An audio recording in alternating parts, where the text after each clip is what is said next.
if we transformed our view of God. He said, I'll judge you by your words.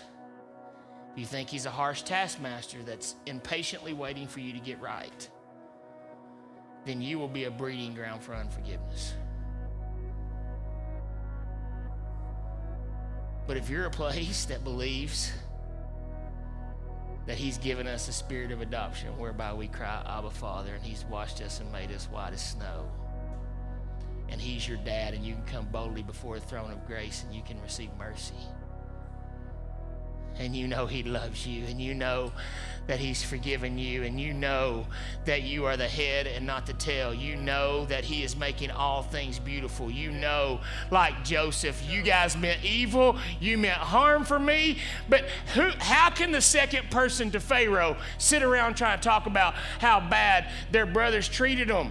They don't need excuses because they just accept the favor of God on their life and walk in it.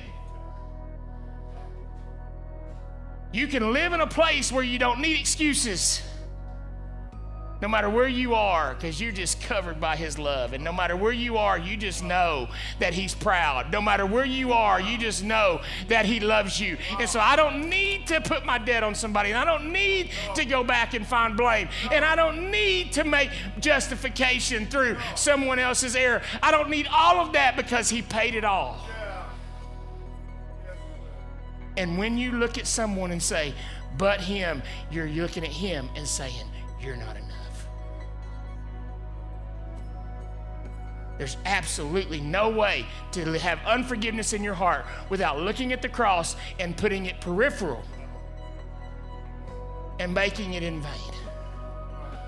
He either died and paid it all, or he didn't die and he didn't pay any.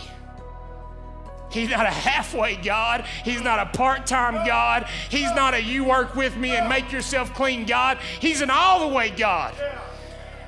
He redeems time. He restores time. He restores emotion. He goes back to broken places and he redeems them. If somebody's name is in your story, it should be in the positive place of your story. I'm not saying it was all roses and everything was beautiful. But you say, man, the enemy had an assignment between me and my brother. But let me tell you what God did through that conflict that we had. What God did, what he brought about to life in me. What he taught me, what he showed me, he'll redeem it. Every conflict, every struggle, but only he'll judge you by your own view of him.